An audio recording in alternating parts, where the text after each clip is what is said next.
Senhor, para a gente ler a palavra do Senhor com amor, com todo cuidado.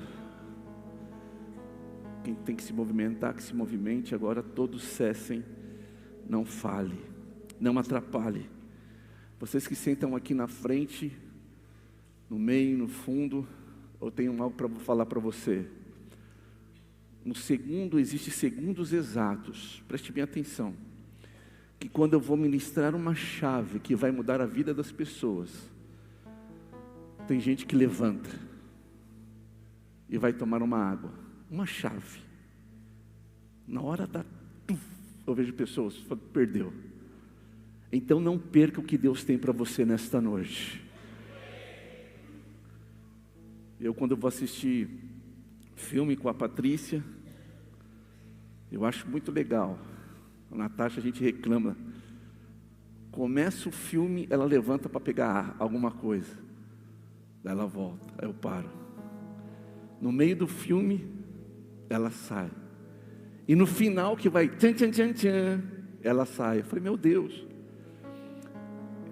Então tem gente que é assim na casa de Deus. Quem está comigo, diga amém. Na hora exata, a semente que Deus tem para você, não deixe que ninguém roube. Amém, amados?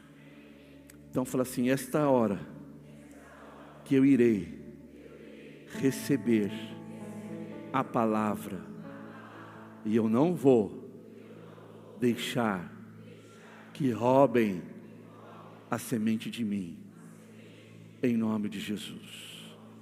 Amém. Todos acharam? Então vamos lá. Eu vou para o versículo 6, para a gente adiantar. Ele ficou grandemente empobrecido por causa dos midianitas, e os filhos de Israel clamaram ao Senhor. Eles clamaram ao Senhor, e sucedeu que quando os filhos de Israel clamaram ao Senhor, por causa dos midianitas, o Senhor enviou um profeta aos filhos de Israel, que lhe disse: assim diz o Senhor de Israel, que fez vocês subir do Egito, e tirei vocês da casa da servidão, e vos libertei das mãos dos egípcios, e das mãos de todos os vossos que oprimiam, e expulsei diante de vós, e vos dei a sua terra. E eu vos disse: eu sou o Senhor vosso Deus, não temais os deuses do amorreu, cuja terra habitais. Vós, porém, não obedeceis, mas vocês não obedeceram a minha voz. E ali veio o anjo do Senhor, e se assentou debaixo de um carvalho, que ficava em Ofra, que pertencia a Joás, o Abizorita, e o seu filho Gideão, debulhando o trigo no lagar, para esconder dos midianitas. E o anjo do Senhor apareceu e disse: o Senhor é contigo, homem poderoso e valente. Até aqui, diga amém. Queridos, quinta-feira o Senhor me deu uma palavra. Então você que não veio no culto de quinta-feira, é uma continuação. E eu comecei de trás para frente. Então você depois assiste na nossa TV, no YouTube, no Face. Tem uma palavra de Deus que Ele liberou na quinta-feira, que eu estava ministrando sobre Gideão. E eu quero falar um pouquinho mais sobre Gideão. É uma série de 2 pregações. E uma coisa que me chama a atenção, quando você lê a Bíblia, você tem que fazer perguntas. Em falar em fazer perguntas, quarta-feira eu vou estar instruindo os pastores a ministração, a palavra de Deus, trazendo chaves de ministração da palavra de Deus. Você que é presbítero e queira participar, procure o pastor Zara, para ver se dá para você se inscrever, porque a sala lá não cabe muitas pessoas. E toda vez que eu leio a Bíblia, vai ser quarta-feira às 8 da noite, e toda vez que eu leio a Bíblia, eu pergunto: por quê? Por quê? E Gideão era um homem que estava vivendo o pior que eles poderiam viver em questão de governo. tudo que eles plantavam, toda a sua colheita, eles eram roubados. Não foi 1 ano, não foi 2 anos, não foram 4 anos, mas por 7 anos. E eles passando por flagelos e cada vez ficando mais pobre. Por quê? Porque escolheram errado. O povo de Israel desobedeceu a Deus e conforme o que você escolhe é a sua colheita.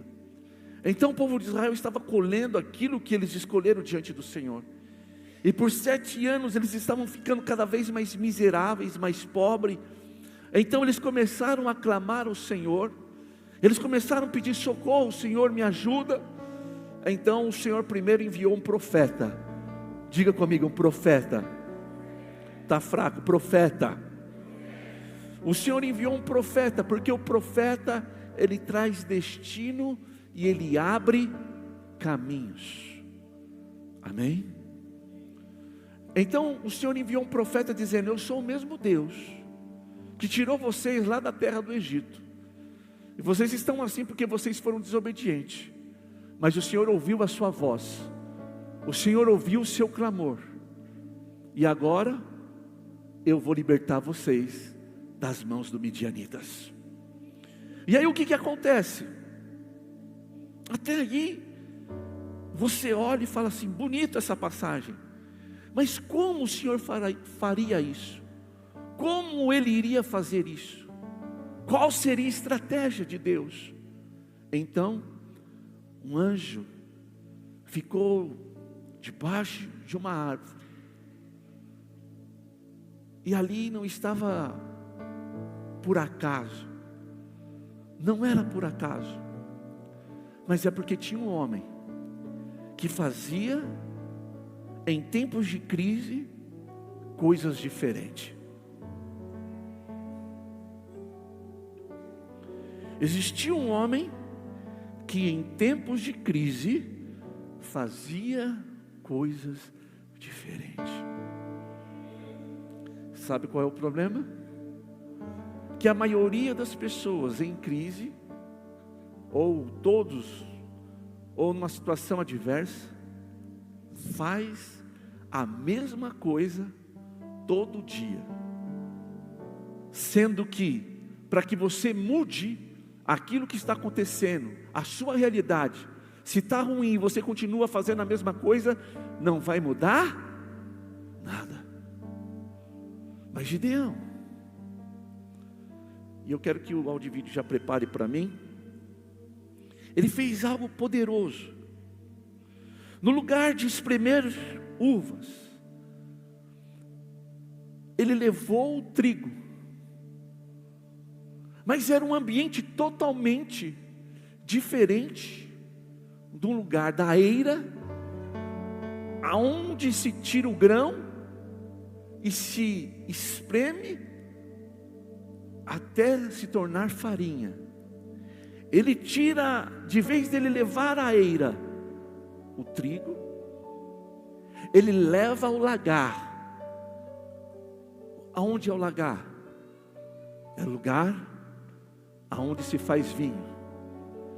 E naqueles tempos eram lugares com espaço úmido, não muito aberto, e as pessoas em cima de uma estrutura colocavam as uvas, e as pessoas andavam esmagando as uvas até se tornar líquido, e aí engarrafar e todo o procedimento. Então entenda, no tempo de colheita, Gideão, de vez de subir a eira para fazer isso nos trigos, ele foi para o lagar levando o trigo num ambiente totalmente diferente. Por quê? Porque quando ele estava em cima, os inimigos vinham para roubá-lo. E eu quero que eu vou colocar um vídeo para vocês agora, o pessoal do áudio-vídeo, para vocês entenderem essa diferença de uma eira e de um lagar. Quando estiver pronto aí, pode soltar para mim, por favor.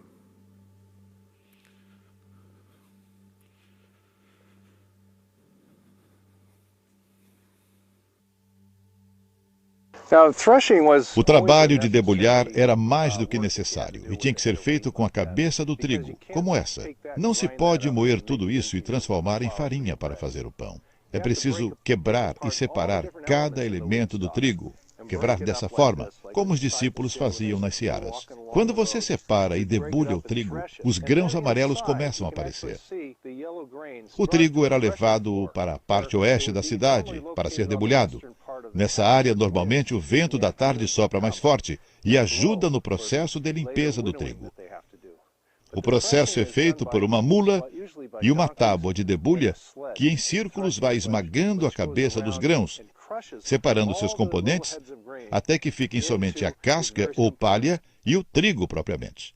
Depois disso, vem o trabalho de separar a palha, para que tenhamos todo o trigo junto, limpo e purificado. E o primeiro estágio é pegar um garfo e jogar assim, jogar tudo para cima, e deixar que o vento sople as palhas, que são leves. Sobram então o trigo e alguns pedaços de pau e pedra. Esse resto é então peneirado, ficando somente o trigo na peneira ao final do processo. Você deve ainda quebrar algumas cascas para que finalmente tudo esteja purificado. No Velho Testamento, os profetas usavam de vez em quando essa imagem. Onde existe um povo impuro, estrangeiro ou não, Deus tem que colocá-lo num campo para ser debulhado. Só assim, as pessoas serão purificadas para se tornarem dignas dele. Vamos aprender agora sobre o plano. Amém? Então, era assim que eu fiz questão de colocar para que vocês entendessem como que era tratado o trigo naquele tempo, nos tempos bíblicos. Então, eles pegavam e eles ajuntavam, e você percebeu que era colocado em lugares altos. Diga comigo, lugares altos. Mais uma vez, lugares altos. Por que nos lugares altos? Porque vocês viram que tinha um burro, um animal, fica com madeira, rodando em cima, rodando, e debaixo dessa madeira tinha mais detalhes, mas ia ficar muito comprido. Tinha como se fosse garfos, que ia rastelando, ia separando. E por que tinha que ser lugares altos? Vocês viram ali, o cara pega com a pá, tridente, joga para cima, e quando joga tudo para cima, o vento separa a palha, e cai no chão o trigo. E depois que faziam tudo isso, saía a palha para ficar o trigo, depois ainda tinha que peneirar. Então era um serviço duro, e era um serviço que não dava para ser em qualquer lugar. Tinha que ser num ambiente como eu mostrei para vocês, num lugar alto, fazendo força, separar a palha do trigo, e depois moer a semente, até se transformar em farinha. Mas por que então que Gideão não ia para este lugar? Por que Gideão não subia para o mais alto? Por que Gideão não fazia isso na eira, no lugar para separar e para cuidar da semente do trigo? Porque todas as vezes que o povo subia, depois de colher, subia para separar e para fazer todo esse processo, vinham os midianitas e roubava todo o seu trabalho. Quem está comigo, diga amém. Então toda vez que faziam isso, os midianitas só ficavam, olha, tempo da colheita, deixa eles colher. Eles vão subir para a montanha, deixa eles subir. Eles vão rastelar, deixa eles fazer. Na parte final, nós subimos lá e tiramos e roubamos das mãos deles. E qual foi a estratégia? A estratégia que Gideão usou, ele falou assim: eu não vou subir até o alto com a minha colheita, mas eu vou levar a minha colheita para o lagar.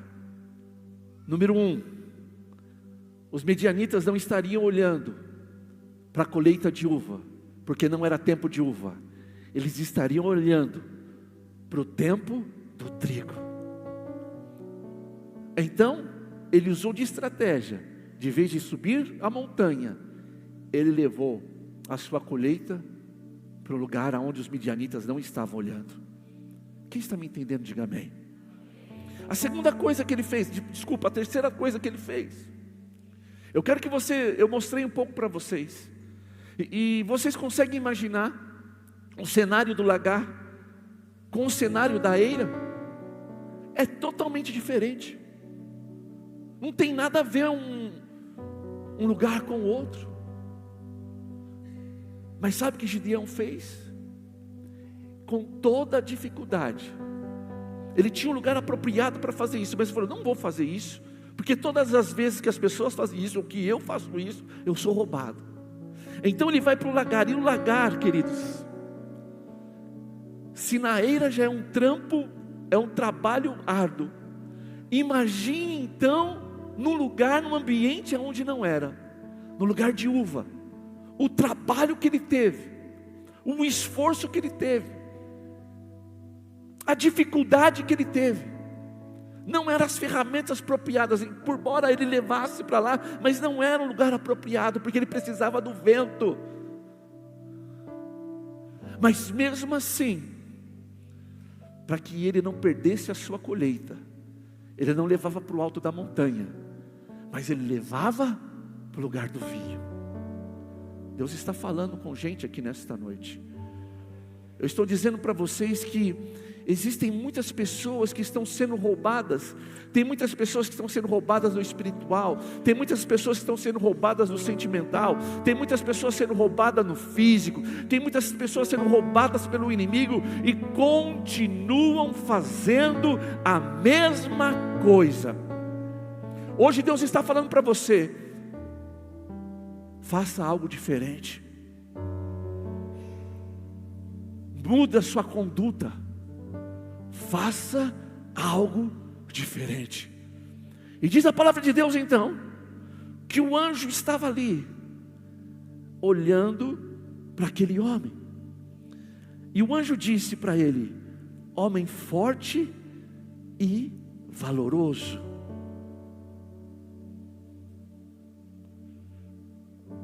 Diga comigo: forte e valoroso. Todo mundo: é porque o Lula, é porque o Bolsonaro, porque a política, porque o Brasil, porque o mundo, porque isso, porque aquilo outro. Não vou. Para de fazer, para de sonhar, para de projetar. Porque a igreja, porque é difícil, porque não dá certo, eu não consigo viver, eu não consigo ir para a igreja, eu não consigo estar na presença de Deus. Gente que continua vivendo um ciclo, irmãos. Parece aquele filme O Clique. Ele vive, ele está no automático, não consegue fazer nada diferente, não consegue pensar em nada diferente, não consegue produzir no espiritual, no sentimental, no financeiro. Mas hoje eu estou aqui como profeta de Deus para dizer para você: eu vou quebrar todos os paradigmas que estão na sua cabeça, eu vou quebrar todos os paradigmas que estão na sua mente, eu vou quebrar tudo isso que está no seu coração, porque você vai plantar e você vai colher, e não haverá ninguém que possa roubar a sua plantação. Mas tem pessoas que passam anos, passam dias, passam meses e semanas, é a mesma coisa, com os mesmos resultados. E sabe, o anjo falou: você é forte e você é valoroso. Quem? Você é forte e você é valoroso. Você pode imaginar as pessoas zombando dele? Gideão, você vai separar o trigo no lugar de vinho? Você está louco? Gideão, o que tem a ver trigo com uva? Gideão, você consegue imaginar as pessoas falando para Gideão? Você consegue imaginar a dificuldade que ele teve? Mas pergunta se ele parou, pergunta se ele desistiu. Deus não escolheu Gideão por acaso. Deus escolheu Gideão porque ele estava fazendo algo diferente na crise. Eu quero dizer para você que o mundo cada vez mais vai entrar em crise, mas Deus vai estar olhando para a terra, buscando homens e mulheres que estão se posicionando de uma maneira totalmente diferente. Eu lembro da minha mãe, eu falava assim para minha mãe: mãe, tipo assim, um exemplo, mãe, ninguém vai para a escola hoje. A minha mãe, como que é que eu falava? Não, todo mundo vai. Quem que já falou isso para sua mãe já? Mãe, mas todo mundo vai. O que a sua mãe falava para você? O que a sua mãe falava para você? Mas você não é todo mundo. Eu vou repetir isso para você. Todo mundo, mas está todo mundo, mas você não é todo mundo. Você é escolhido de Deus, você é escolhida de Deus, você, aleluia, exclusividade de Deus, aleluia. Você não tem que viver aquilo que todo mundo vive, mas você tem que viver aquilo que Cristo quer que você viva. Olha para a pessoa que está perto de você e diga: você não é todo mundo. E Gideão foi firme, colhendo, trabalhando no lugar de lagar. Sabe, quando ele fez algo diferente, quando ele trabalhou de uma forma diferente, então um anjo falou para ele assim: você é forte e você é valoroso. Sabe quando você chama a atenção dos céus? Quando você não está andando conforme a manada, mas quando você está andando conforme o Espírito. E esta semana e esse mês, Deus vai dar estratégia para vocês, para que vocês não caminhem como todo mundo, mas para que vocês caminhem como filho e filha de Deus, fazendo a diferença. Só quem recebe se manifesta conforme a sua fé.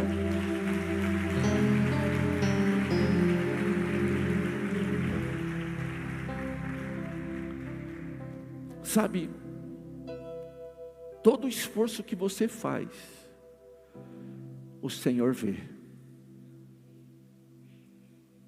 Ainda bem que 2 disse amém. Todo esforço que você faz, o Senhor vê.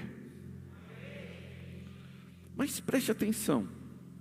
Talvez, com certeza, né? A gente pode, porque a Bíblia não fala, mas eu posso deduzir que muitos plantavam, quando ficava branquinho, o tempo da colheita, colhia, fazia os feixes, subia até o alto da montanha, fazia todo o processo que eu mostrei para vocês, fazia tudo certinho, mas aí chegava o exército dos midianitas e roubava. Tem muitas pessoas que se esforçam, tem muitas pessoas que são esforçadas, mas não tem estratégia. Quem está me entendendo, diga amém. Muitas pessoas são esforçadas, 99,9% que está aqui comigo são pessoas esforçadas, mas nem todas têm estratégia, mas nem todas pensam: Senhor, o que o Senhor, como eu não vou perder a colheita que o Senhor tem para a minha vida? Como eu não vou perder a colheita que o Senhor tem para mim, Senhor? Porque toda vez que eu estou pronto a desfrutar daquilo que eu estou para colher, daquilo que eu colhi, eu sou roubado. Então Gideão faz algo diferente. Eu já falei isso para vocês 10.000 vezes. Então olha para o seu irmão para ficar mais cravado nele, diga assim: faça algo diferente. Não, fale com mais fé: faça algo diferente.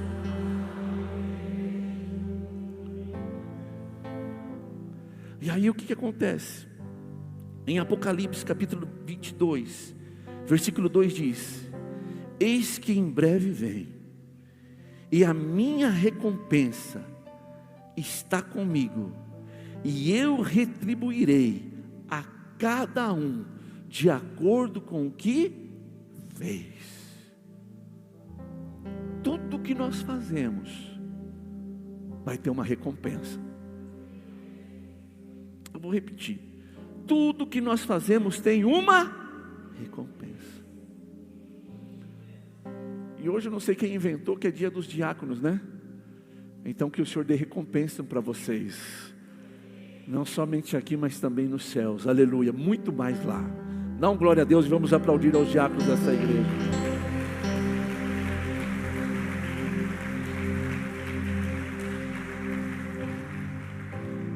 Então o anjo falou: você é forte, você é valoroso. Eu falei assim: mas como eu sou forte e valoroso? Na minha tradução hebraica, depois eu vou dar para a Natasha comprar na Kadosh para vocês comprarem lá. Na minha tradução judaica cristã Kadosh, hebraica, direto, está escrito assim, ó: você é um homem de valor, você é um herói. Dá um glória a Deus. Coloque a mão no ombro dessa pessoa que está do seu lado, anima ela, diga assim: você é uma pessoa de valor. Sorria para ela, fala assim: você é um herói. Rodão, você é um herói, cara. Acordar de manhã e matar um gigante todo dia. Marcelão, Deus dá capacidade para você fazer o seu serviço todo dia, cuidar da sua família, dos seus filhos. Lembrar do Silvio que tem que fazer churrasco para mim. Daniel, você é um herói, aleluia. Patrícia, você é uma heroína. Aguentar eu, a Natasha, Daniel, Isabelle, aleluia. Vocês são heróis. Mas eu estou dizendo para você pegar todo o seu esforço, toda a sua batalha, e depositar e colocar em um lugar certo, para você não perder a sua colheita, para você não perder aquilo que Deus tem para a sua vida. E diz a palavra de Deus então: você é um herói, Gideão, você é forte, o Senhor é com você. Uau, sou eu, se o Senhor é comigo. Ele começou a questionar a Deus, mas o Senhor foi se provando para ele. Depois vocês veem a pregação de quinta-feira. Eu quero dizer algo para você, preste atenção. Tem coisa que Deus enxerga em você e que você não está vendo, mas Ele está vendo.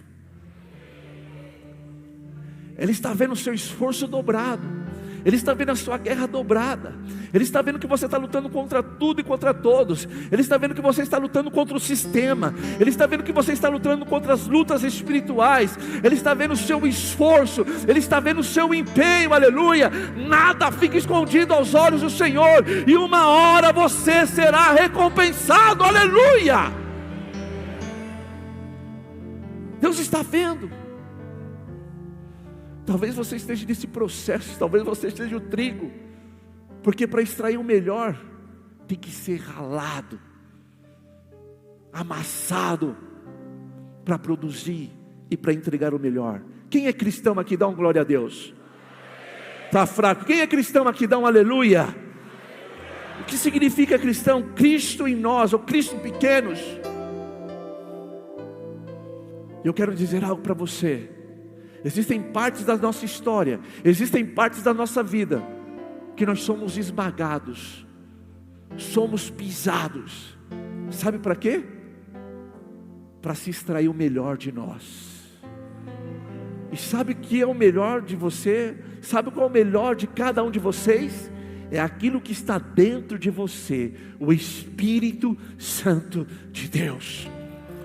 Então por muitas vezes nós somos moídos, nós somos esmagados, mas para exalar, mas para tirar o que nós temos de melhor. Não é para acabar com você, mas é para que, o Senhor Jesus disse, que para um grão da vida, ele tem que morrer. Existem coisas das nossas vidas que morrem, para que depois dê muitos e muitos e muitos frutos. Então você que está aqui, está passando pelo moinho, está passando pela prova, o Senhor está tirando o melhor de cada um de vocês. Quando o povo de Israel sai e para de cair em maná, o Senhor promete 7 frutos. Diga comigo, 7 frutos, 7 colheitas, 7 frutos. plantações, mas eu vou ficar só em 3.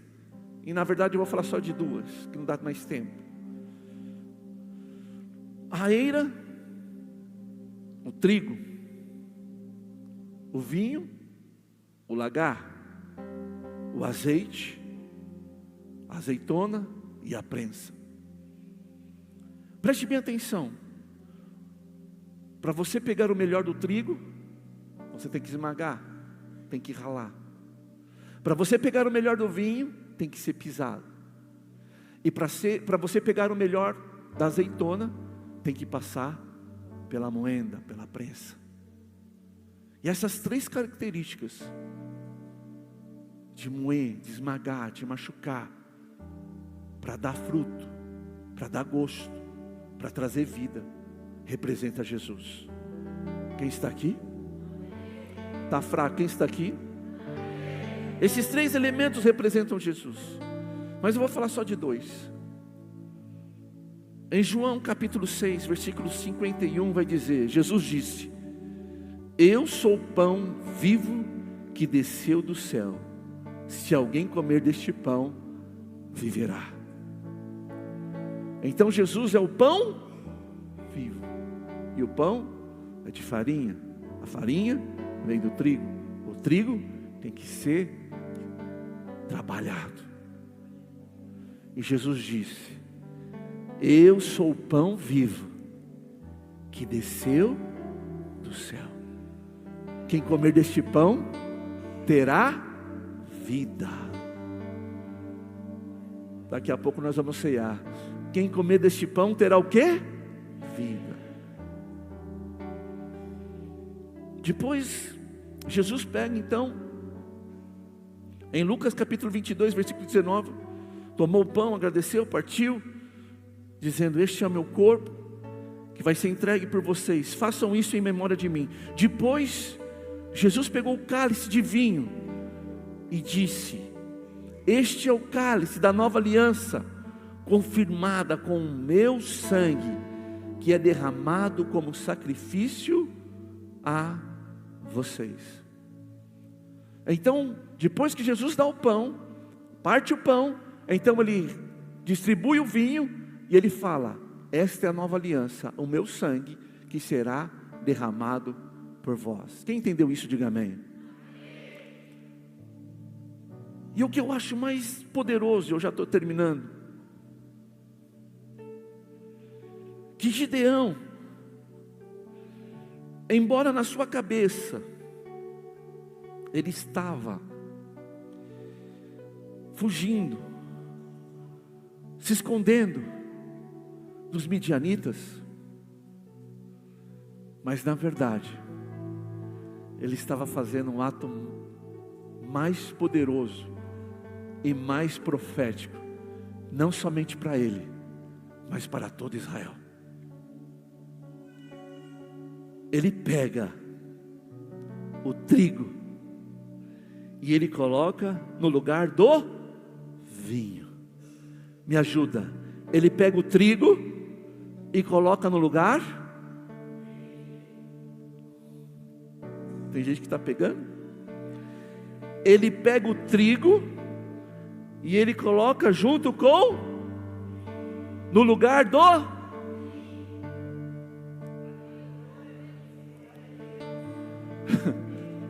Vou dar mais uma chance. Foi 2, 3, acho que na terceira você pega. Ele pegou o trigo e ele levou para o lugar do vinho. Tá bom, eu vou explicar. O que Jesus disse? Eu sou o pão vivo que desce do céu. Jesus é o pão. Depois ele pega o vinho e ele diz: esse será o meu sangue. Vou desse lado. Jesus diz: quem comer desse pão nunca mais morrerá, porque eu sou o pão vivo que desce. Depois ele disse: este vinho é o meu sangue, a nova aliança. Aleluia. Sabe o que Gideão fez? Ele estava representando Jesus, o lugar do pão, junto com o vinho. E aquele trigo e aquele lugar que era para fazer vinho ficou com cheiro de uva. Trigo com uva, uva com trigo, trigo com uva, uva com trigo, trigo com uva e uva com trigo. Aleluia.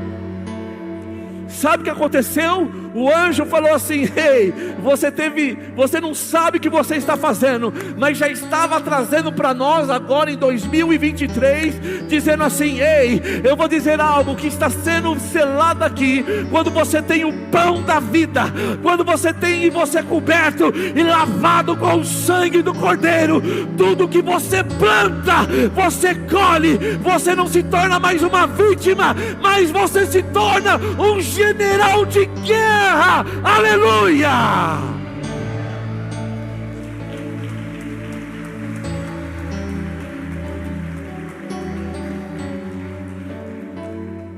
Gideão faz algo poderoso. Ele mistura as duas coisas em uma só, e ele recebeu a maior recompensa de todas. Agora você é general, e agora eu estou com você. Você que está fazendo algo diferente, vai vir recompensa. Mas a recompensa só vem na sua vida, porque o homem sem Jesus é pobre, é cego, é nu e é miserável. Mas você com Jesus é filho de Deus, sacerdote real, povo de exclusividade, mulheres e homens cheios do Espírito Santo de Deus. Você vai pegar o seu esforço, você vai pegar a sua guerra, você vai pegar a sua luta, você vai pegar aquilo que o diabo tem roubado você por todos esses dias, e você vai colocar no lugar do sangue, e você vai pegar o pão e o sangue, e vai dizer: aqui está, Senhor, no lugar do pão e do sangue. E o anjo do Senhor vai aparecer para você e vai dizer: eu estou contigo, vá e destrua todos os teus inimigos. Aleluia!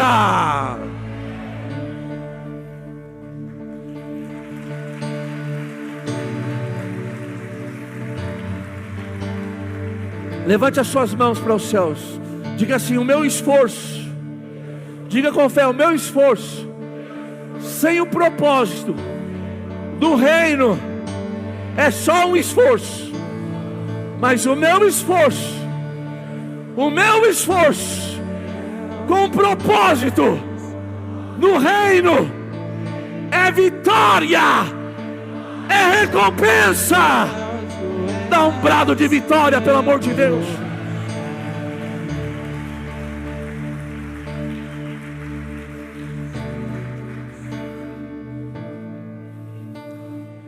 Pega essa sua luta, pega essa sua guerra, o seu esforço, e coloca no lugar certo. Tem pão e vinho. Gideão, ele colocou todo o seu esforço. Aleluia. E aqui eu termino. Gideão, ele colocou todo o seu esforço em Jesus Cristo. Você vai pegar todo o seu esforço e vai dizer: é para a tua honra, é para a tua glória, e é para o teu louvor, Jesus. Vai ter luta, vai ter guerra, mas Ele vai estar com você. Ele vai conduzir você. Ele vai dar vitória para cada um de vocês. Quem pega esta palavra? Se coloca de pé.